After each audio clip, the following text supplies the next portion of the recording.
Summer তো এসেই গেল, তাহলে চলো গাছ লাগাই, বাগান করি। সবজি বাগানও লাগাবো, মানে সবজি গাছও লাগাবো, আবার ফুলের গাছও লাগাবো।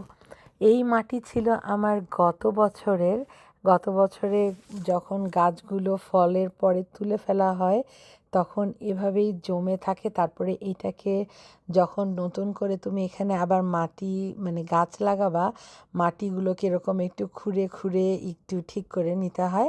তারপরে আমি এটার মধ্যে কালকে নতুন মাটিও দিয়েছিলাম, কারণ আগের মাটিটা পানি পড়ে পড়ে বসে গেছিলো। সো নতুন মাটি আর আমি একটু ফার্টিলাইজার দিয়ে রেখেছিলাম। আর আজকে লাগাচ্ছি সব হলো সবজির গাছ। সামার এসে গেছে আর সবজির গাছ লাগাবো না বা সবজি বাগান করব না, তা তো হয়ই না। এটা প্রথমে লাগালাম বেগুন গাছ, মানে যে কোনো গাছ আমি লাগানোর পরে যে ট্যাগটা থাকে, ট্যাগটা অলওয়েজ আমি পিছে ওইরকম করে গেঁথে দিই, তাহলে আমি পরে বুঝতে পারি যে আমি এটা কোন বেগুন বা কোন গাছ। কারণ বেগুনেরও ধরো আমি 2 ধরনের বেগুন লাগালাম, যেহেতু আমি অত এক্সপার্ট না তাই অনেক সময় বুঝতে পারি না, তাই জন্য আমি ট্যাগটা অলওয়েজ লাগিয়ে রাখি, তখন আমি বুঝতে পারি যে এটা এই বেগুন বা এটা এই টমেটো। যেমন আমি এখানে আজকে 2 ধরনের বেগুন লাগাচ্ছি এবং আমি 4 ধরনের টমেটো লাগাবো। সো সব টমেটো তো আমি বুঝতে পারি না, কারণ টমেটোর পাতাগুলো সবই এক। আর এটা লাগাচ্ছি হলো বেল পেপার। মানে আমেরিকায় কিছু কিছু সবজি আছে যেগুলো মানে এত কমন, মানে তুমি ধরো দোকানে বা এনি নার্সারিতে গেলে ওইগুলো পাবা। এগুলো মানে খুবই কমন, এগুলো সবাই লাগায়। সো আমি এরকম যে টব থেকে তুলে মাটিটাকে একটু হালকা লুজ করে নিয়ে তারপরে আমি এটা ভিতরে দিয়ে আবারও ট্যাগ দিয়ে সুন্দর করে মাটি দিয়ে ঠিকঠাক করি। এইটা দেখতে দেখতে মানে লিটারেলি 1 সপ্তাহ যাবে না, আমি ইনশাল্লাহ তোমাদেরকে আমি আপডেট দিব। দেখবা যে সব গাছ বড় হয়ে লাগানোর পরে, কারণ তুমি যখন টবে লাগাও তখন শিকড়টা তো টবের মধ্যেই থেকে যায়, বাট তুমি যখন এরকম মাটিতে লাগাও কোনো গাছ, শিকড়টা একদম মাটির ভিতরে নিচে চলে যায়, তখন গাছ দেখবা ধাঁই ধাঁই করে বড় হয়। আর মানে এত মানে এমন আনম্যানেজেবল হয়ে যায় মাঝে মাঝে, তো এটা তখন কেটে দিতে হয়।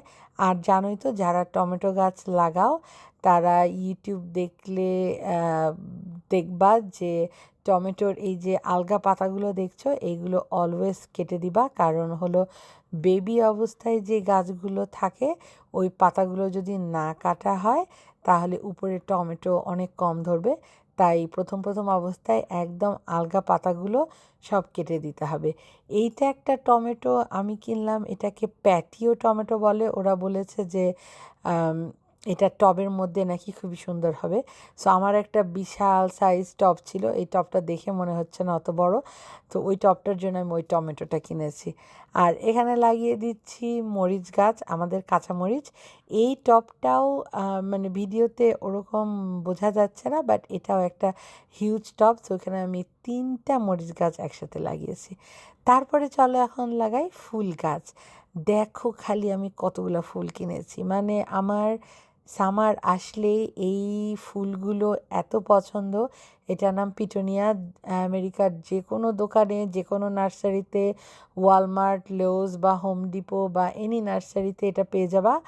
মানে আর এইটা আমার পছন্দের কারণ হলো তুমি এটা একবার লাগাবা একদম অক্টোবর পর্যন্ত ফুল ব্লুম, মানে একদম ঝাঁকড়া ফুল ধরতে থাকবে। এই জন্য আমার এই ফুলগুলো এত ভালো লাগে।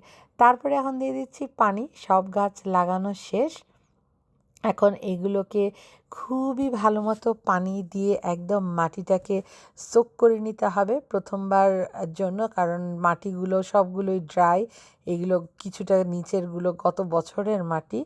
এই হয়ে গেল আমার বাগান, এই হয়ে গেল আমার সবজি বাগান। এখন খালি খালি লাগছে। আমি তোমাদেরকে ইনশাল্লাহ আপডেট দেব 2-3 সপ্তাহ পরে।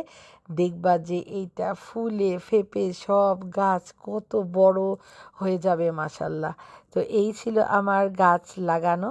তোমাদের সাথে আমার দেখা হবে নেক্সট ভিডিওতে। কোনো কোয়েশ্চেন থাকলে আমাকে অবশ্যই কমেন্ট করো, আমি জানাবো।